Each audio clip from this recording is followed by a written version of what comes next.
Hey everyone, I'm Melissa from Knitting the Stash, and this is a quick tutorial video on seaming.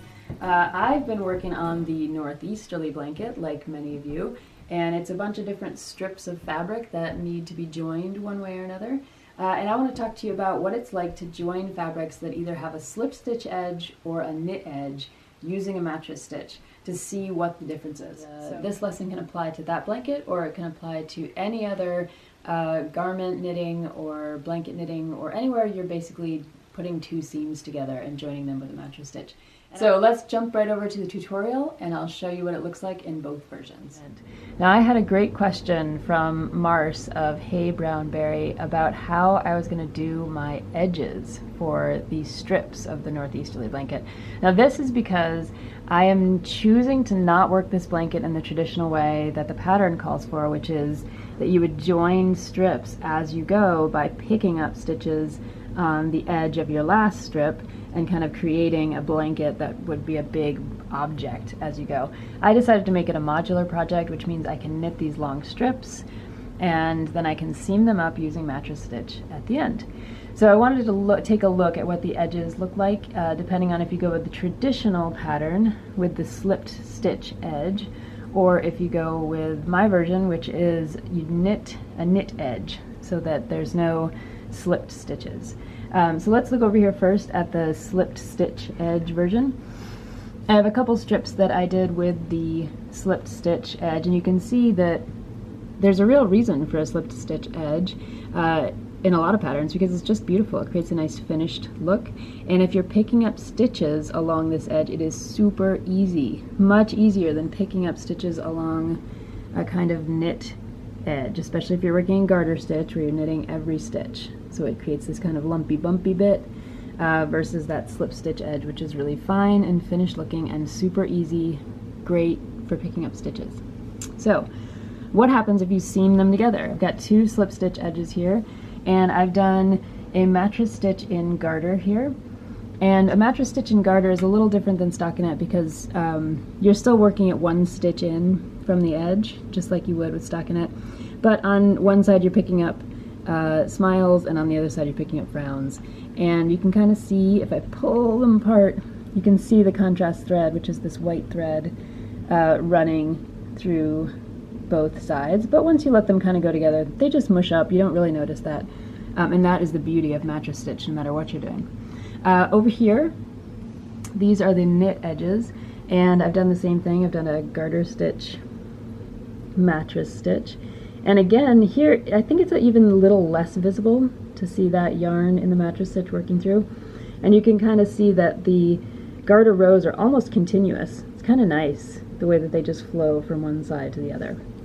Okay, let's look at the backs of Northeasterly. If we've got the slip stitch edge, you end up with a little bit more bulk back here because you have these slipped stitches which produce, as you can see even on the side of the fabric, they just kind of sit apart from the fabric. They're a little looser. There's just more bulk there, and so when you join them you end up with this kind of two strips of fabric on the back. You can see that there, I think, in the image. Yeah. On the back of this guy, where I just use knit stitches, there is almost no bulk. It's a very flat seam. It doesn't look quite as pretty in some ways, depending on how you like your knits, but it sits a lot flatter, and so there's just less bulk going on there. If we were to look at them together in comparison, you can see, I think, pretty easily the difference between the two of them. This has a more finished look, but it's more bulky. This has a less finished look, less bulky. What you're going to be looking at primarily with this blanket is the front side edge, and I think in both cases you get just a different kind of feel. Here you get the continuation of those garter rows. It looks almost seamless.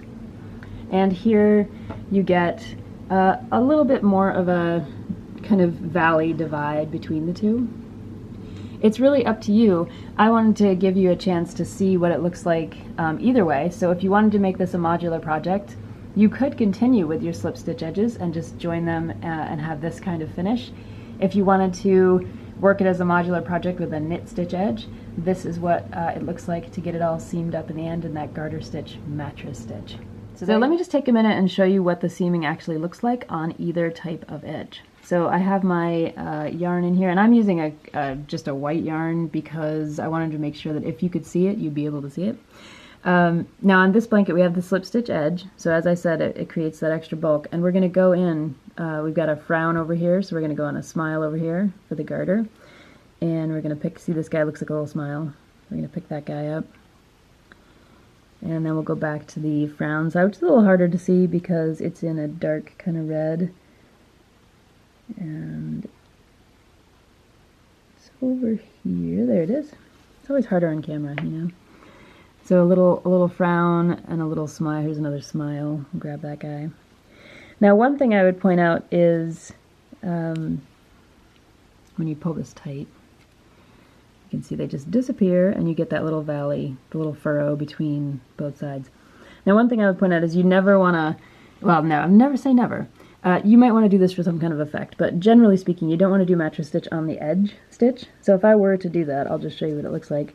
If I were to grab this edge, and then grab this edge,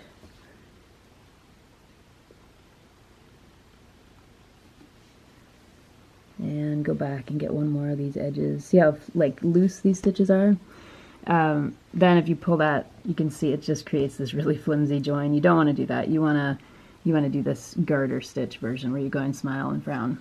So if we look at the other side, we're doing the same thing over here. We're doing smiles and frowns, but you can see that there's less edge in between them. So I've just done a smile over here, and I'll go for a frown over here. And I'm unthreading my needle as I go. And then I'll come back and look for my smile one stitch in over here, which will be this guy. And my frown over here. So with this kind of garter stitch on this, without the slip stitch edge, you're almost working one stitch in on one side and kind of along the edge on the other. So you create so much less bulk, and it lays just so much flatter than the other side. And that's what I showed you on the back. It just kind of sits really neatly together. So there you have it. Your choice. The choice is yours. You'll get a beautiful blanket and a finished product, I think, in the end, either way.